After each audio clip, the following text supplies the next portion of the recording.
Hay historias que la gente prefiere no contar y otras que simplemente nadie se atreve a recordar.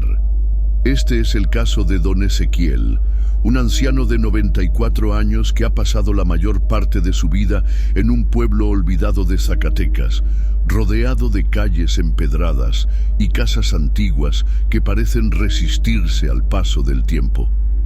Pero la suya no es una casa común.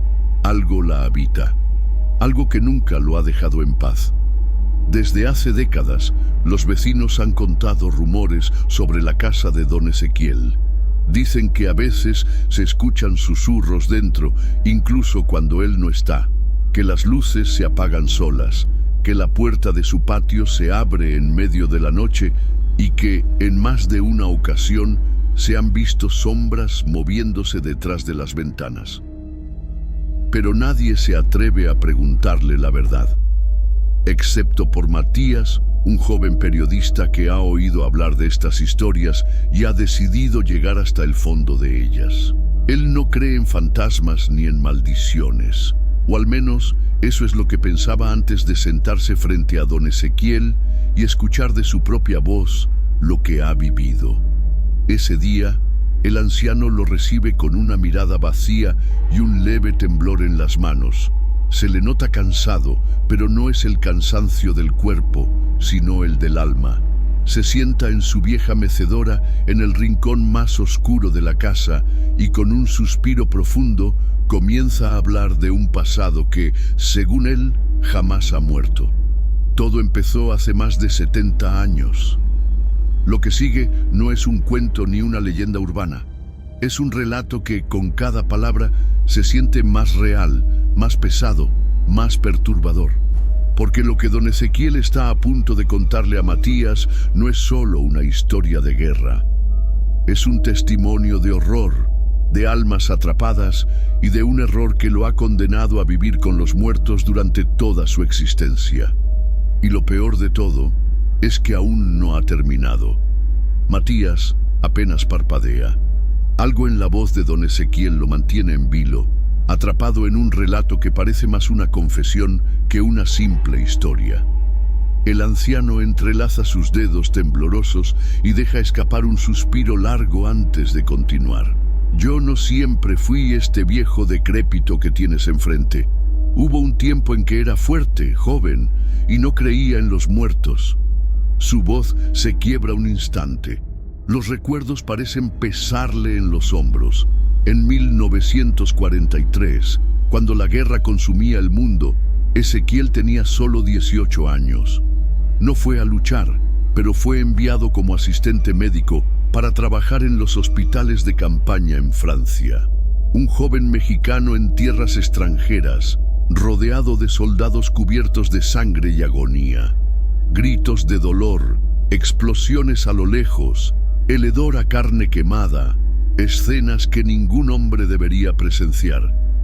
¿Crees que el infierno está bajo tierra, muchacho?, pregunta de repente con una sonrisa amarga. Number, yo lo vi con mis propios ojos. Matías siente un escalofrío. Algo en la forma en que lo dice le eriza la piel. Los hospitales de guerra no eran lugares de curación, sino salas de espera para la muerte. Los pasillos estaban llenos de hombres moribundos, soldados con heridas tan graves que su carne se separaba de los huesos, jóvenes que llamaban a sus madres antes de exhalar su último aliento. Pero lo más aterrador no era la muerte en sí, sino lo que quedaba después de ella. No fue inmediato. Al principio eran cosas pequeñas, un murmullo a lo lejos cuando nadie hablaba, una cama que amanecía desordenada, aunque el soldado que dormía ahí había muerto la noche anterior. Sombras que se movían en los rincones oscuros cuando todo el personal dormía. Todos decíamos que era el cansancio, la fatiga, el estrés, pero en el fondo algo no estaba bien. La voz de don Ezequiel se vuelve más baja, más temblorosa. El primer caso realmente aterrador sucedió una noche fría y silenciosa.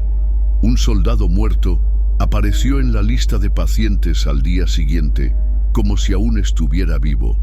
Su nombre fue tachado en los registros, pero alguien lo volvió a escribir, con una letra temblorosa y desesperada. Nadie supo quién lo hizo. El cuerpo del soldado ya no estaba en la morgue. Ezequiel y sus compañeros buscaron, revisaron cada rincón del hospital, pero nunca lo encontraron. Y esa misma noche, algo despertó a Ezequiel en su habitación. Sintió una respiración fría en su oído. Su cuerpo se paralizó. Un peso invisible se apretó contra su pecho. Quiso gritar, pero su voz no salió. Y entonces lo vio. En la oscuridad, de pie junto a su cama, estaba un soldado con el uniforme destrozado, los ojos sin pupilas y la boca entreabierta, como si tratara de gritar sin emitir sonido alguno. Ezequiel parpadeó y desapareció. Pero desde esa noche, las sombras nunca se fueron. Don Ezequiel guarda silencio por unos segundos. Matías siente que la temperatura de la habitación ha bajado, pero no está seguro de si es solo su imaginación. Esa fue la primera vez que vi algo que no debía estar ahí. Pero no fue la última. Después de aquella noche, Ezequiel no volvió a dormir tranquilo. Algo lo vigilaba, lo observaba en la oscuridad. A veces se despertaba sintiendo una presencia a su lado, como si alguien estuviera inclinado sobre él, respirando muy cerca. Otras veces, cuando miraba por el rabillo del ojo, veía figuras borrosas moviéndose entre las camas de los pacientes. Pero el horror alcanzó su punto más alto cuando conoció a Wilhelm, un soldado alemán moribundo que había sido trasladado al hospital después de una emboscada. Tenía el abdomen destrozado y sus ojos reflejaban la cercanía de la muerte. Ezequiel intentó reconfortarlo. Le tomó la mano, le susurró que todo estaría bien, aunque sabía que era mentira. Pero Wilhelm no parecía temerle a la muerte. En cambio, lo miró fijamente y le dijo algo en un español entrecortado. Tú también los verás. Ellos nunca nos dejan ir. Y entonces exhaló su último aliento. Ezequiel sintió un escalofrío. Era como si esas palabras hubieran sido una advertencia, una maldición. El cuerpo de Wilhelm fue llevado a la morgue junto con los demás muertos de la jornada. Ezequiel intentó olvidar sus últimas palabras, convenciéndose de que solo habían sido los delirios de un hombre agonizante. Pero esa misma noche algo lo despertó. El aire en la habitación era pesado, sofocante. Sintió que alguien lo observaba desde la oscuridad. Su piel se erizó. No quería moverse, no quería mirar, pero lo hizo. Y allí estaba, Wilhelm, de pie, al otro lado de la habitación, con la piel cenicienta y los ojos completamente blancos. Su boca estaba abierta en un gesto de desesperación silenciosa. Sus brazos caían a los lados, inmóviles, como si su cuerpo no supiera que ya estaba muerto. Ezequiel parpadeó y la figura desapareció. Saltó de la cama, cubierto de sudor frío. Corrió por el pasillo hasta la morgue. No quería hacerlo, pero tenía que comprobarlo. Cuando abrió la puerta, el cadáver de Wilhelm ya no estaba ahí. Las camillas estaban vacías.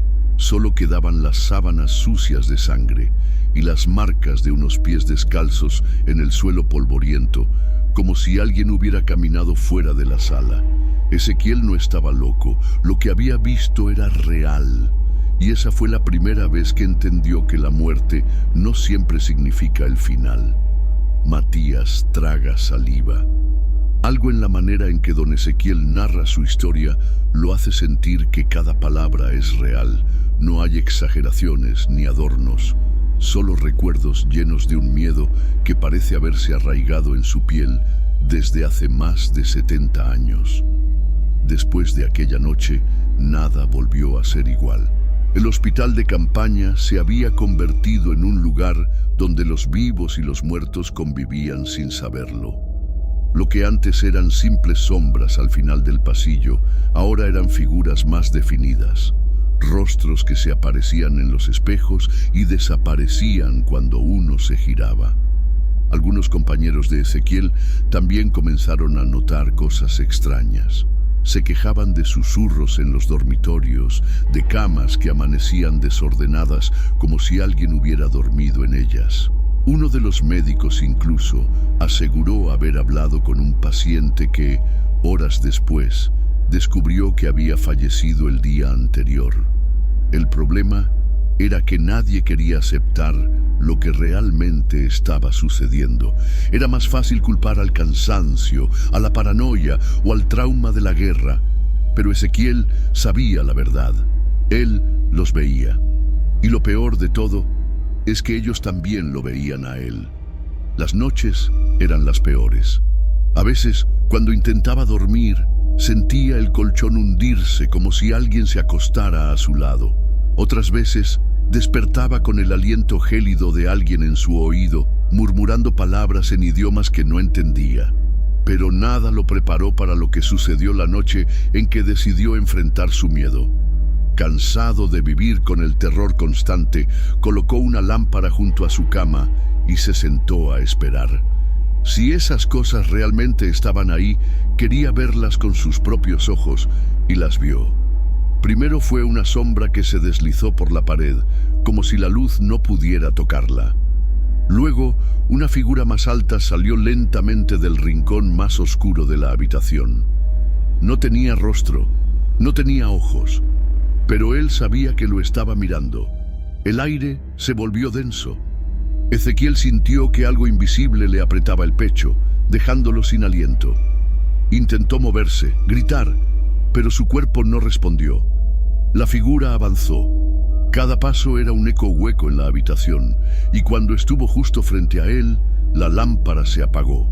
El grito de Ezequiel quedó atrapado en su garganta. Todo se volvió un vacío oscuro, frío y sofocante.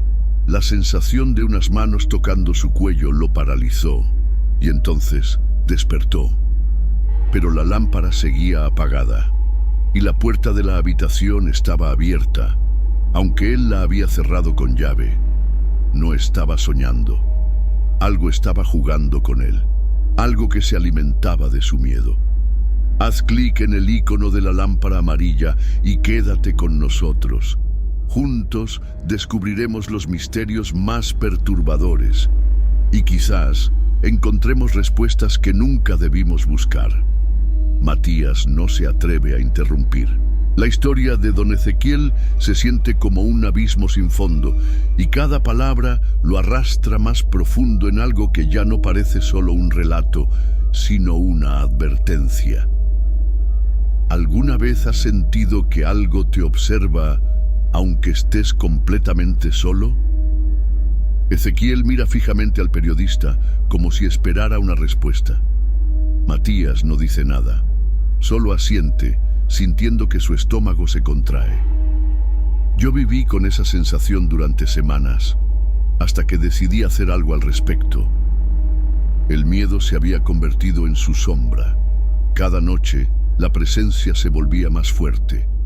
Las sombras ya no se quedaban en los rincones, ahora se acercaban hasta el borde de su cama. Las voces ya no susurraban, ahora decían su nombre.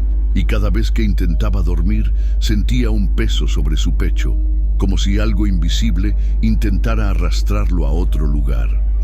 Fue entonces cuando Mariano, otro asistente médico mexicano en el hospital, le habló de un viejo rumor.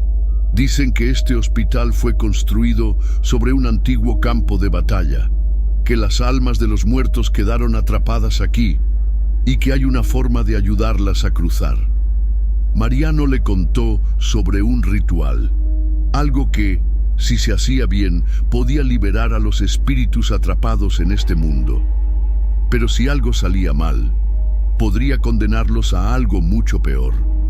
Ezequiel no lo pensó dos veces. No podía seguir viviendo con ese terror. Esa misma noche, junto a 3 soldados que también habían sido testigos de lo inexplicable, se reunieron en un sótano abandonado del hospital.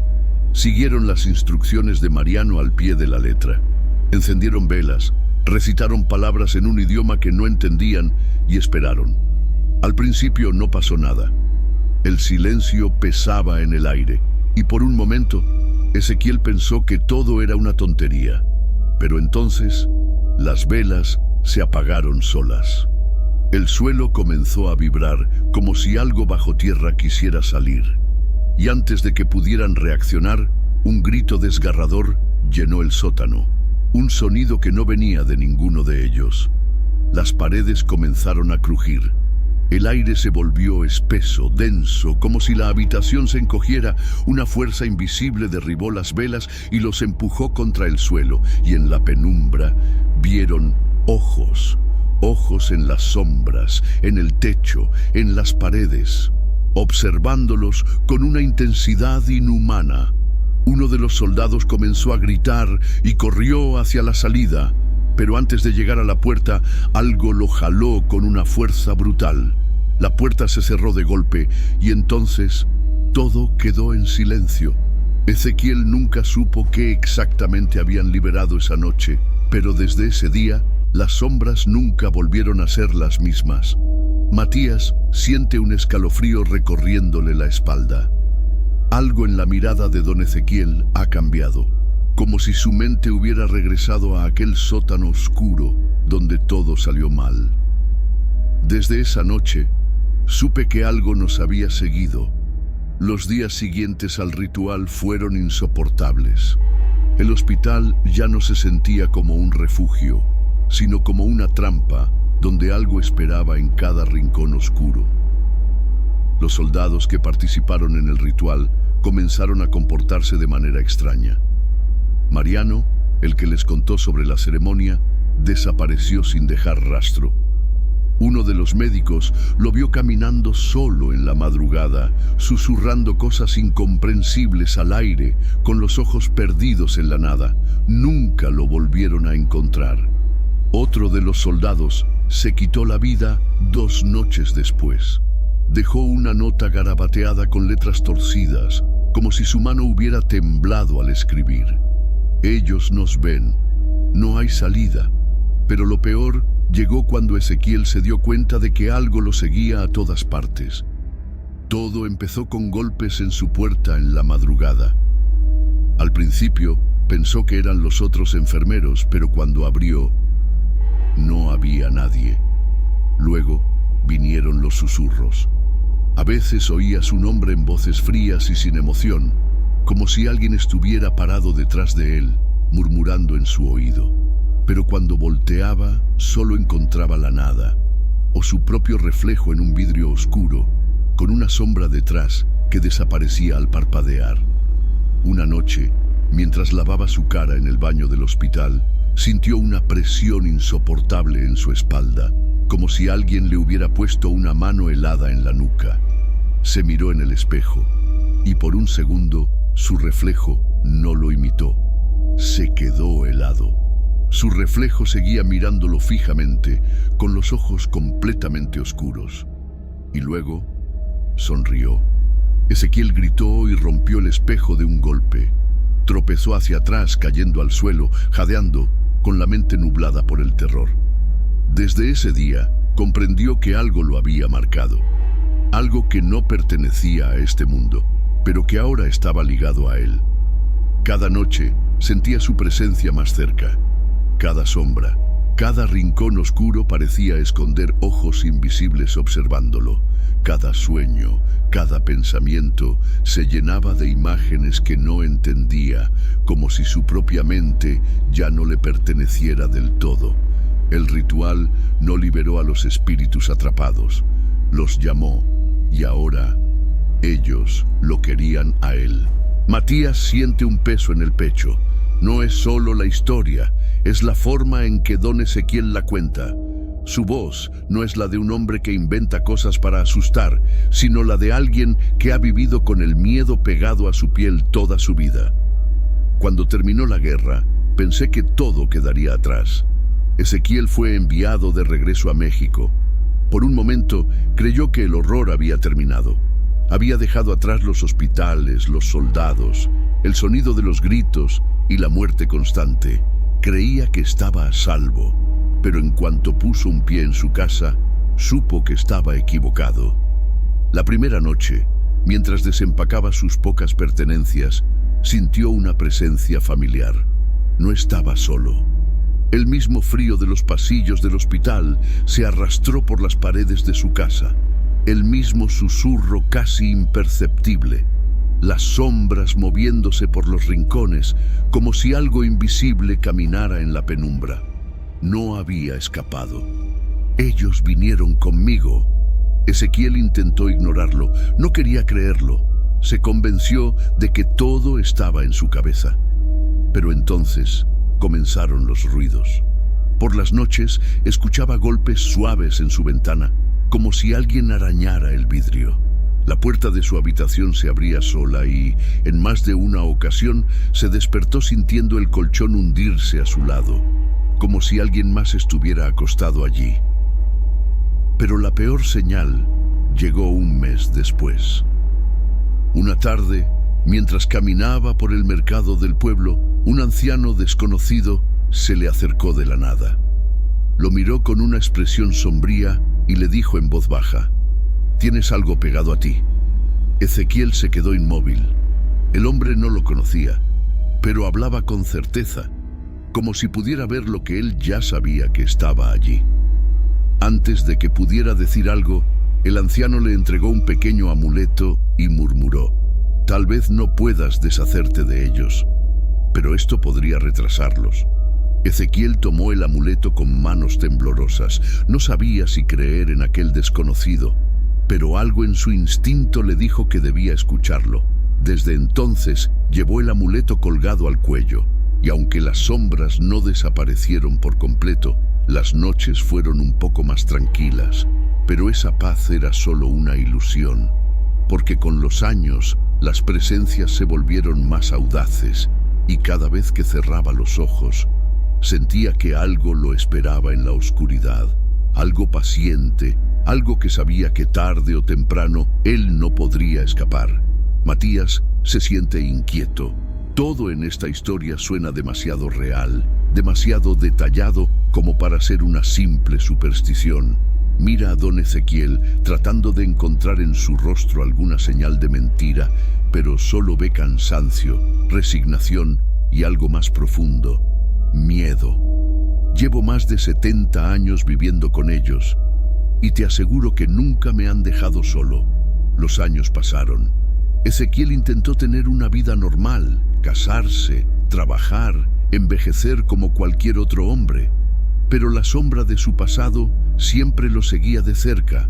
Las personas a su alrededor no notaban nada extraño. Solo él podía ver lo que se movía en los rincones oscuros. Solo él escuchaba los murmullos en habitaciones vacías, hasta que una noche su esposa despertó gritando. Se aferró a su brazo, temblando, con el rostro pálido y los ojos llenos de terror. Había alguien parado en la puerta de nuestra habitación. Ezequiel corrió a encender la luz. La puerta seguía entreabierta, y el aire en la habitación era frío como la muerte. A partir de esa noche, su esposa comenzó a enfermar. Fiebre, pesadillas, insomnio. Decía que alguien la observaba mientras dormía, que escuchaba su nombre en la madrugada, susurrado por una voz desconocida. Los médicos no encontraban explicación, pero Ezequiel sabía la verdad. Sabía que los había traído consigo, que esas presencias lo querían solo, que estaban debilitándola, robándole su energía. No pasó mucho tiempo antes de que ella falleciera, y lo peor de todo es que en su última noche, antes de morir, le dijo algo que lo persiguió para siempre: «Ellos están aquí, están esperándote». Desde entonces, Ezequiel nunca volvió a compartir su casa con nadie. A lo largo de los años, intentó buscar ayuda. Sacerdotes, chamanes, espiritistas, todos decían lo mismo: no es una simple presencia, es algo que te ha reclamado. Algunos intentaron realizar exorcismos o bendiciones, pero sin éxito. Las velas se apagaban solas, los crucifijos caían al suelo y los rezos se volvían imposibles de terminar. Uno de los sacerdotes incluso abandonó la casa en mitad de la ceremonia con el rostro desencajado. Dijo que nunca había sentido una presencia tan fuerte en su vida. Nadie pudo ayudarlo. Nadie pudo romper la conexión, y así Ezequiel aceptó su destino. Viviría acompañado de los muertos hasta que finalmente se convirtiera en uno de ellos. Pero ellos no se irán con mi muerte. Matías siente que su piel se eriza. Van a quedarse aquí, buscando a alguien más. Y en ese instante, la lámpara de la sala parpadea. Por un segundo, Matías cree ver una sombra moverse en el reflejo de la ventana. Pero cuando gira la cabeza, no hay nada allí. El aire en la habitación parece volverse más pesado. Matías siente una sensación extraña, como si la historia de don Ezequiel no fuera solo un relato del pasado, sino una advertencia de algo que aún está presente en esa casa. El anciano se reclina en su mecedora, con la mirada perdida en la penumbra de la habitación.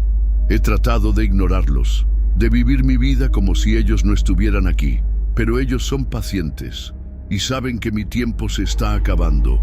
Matías siente la piel de los brazos erizarse. Ezequiel no está hablando de algo que pasó hace décadas, está hablando de algo que sigue ocurriendo. Anoche los vi de nuevo. El anciano toma aire lentamente, como si cada palabra que va a decir le costara un pedazo de su alma. Estaban aquí, en la casa, no en las sombras, no en mi imaginación. Los vi con mis propios ojos. Matías traga saliva. La casa está en completo silencio, pero se siente como si no estuvieran solos. Ezequiel sigue hablando. Se pararon en el umbral de mi puerta. Uno a uno, sus rostros se hicieron más claros.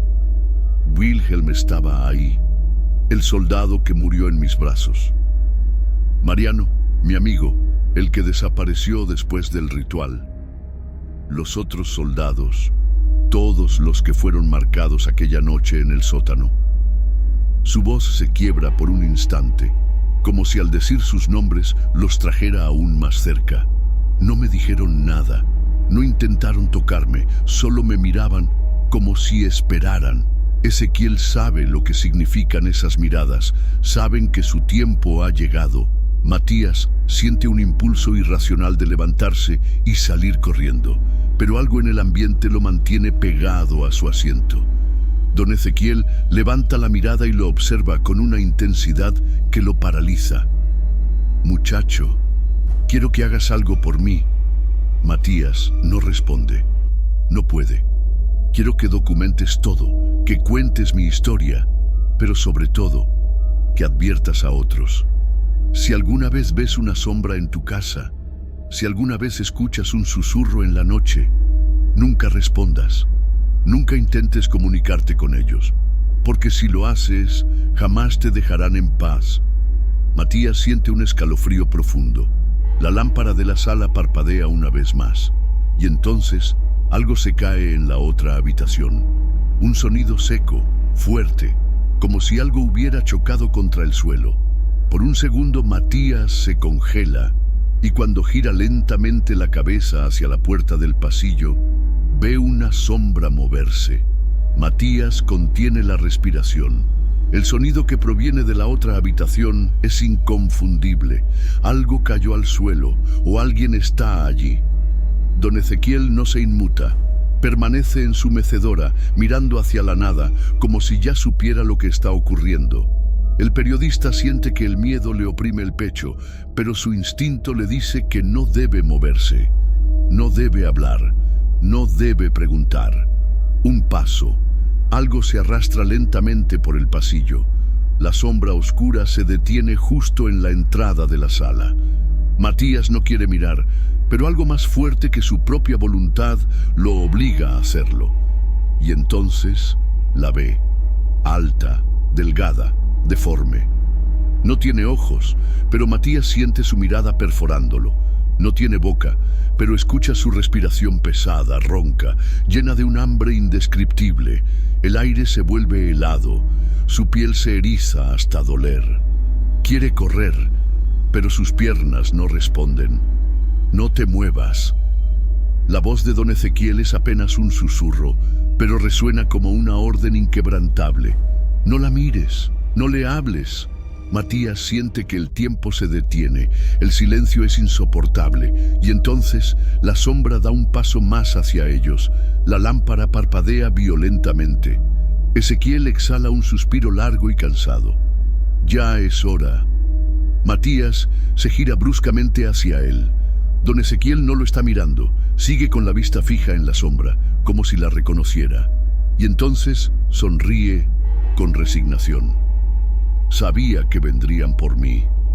Matías intenta decir algo, pero el aire se le atasca en la garganta. Ezequiel cierra los ojos. La sombra se mueve más rápido que un parpadeo. Las luces se apagan por completo. Un golpe seco, un sonido de arrastre, y luego silencio. Matías no sabe cuánto tiempo pasa, minutos, horas o solo segundos. Cuando finalmente se atreve a moverse, enciende la linterna de su teléfono. La mecedora de don Ezequiel está vacía. No hay rastro del anciano, no hay rastro de la sombra, solo una palabra arañada en la madera del suelo. Atrapados. Matías se levanta temblando. Se da cuenta de que está solo, pero el miedo en su pecho le dice que eso no es del todo cierto, porque antes de salir de la casa, escucha un susurro en su oído. Ahora nos sigues tú.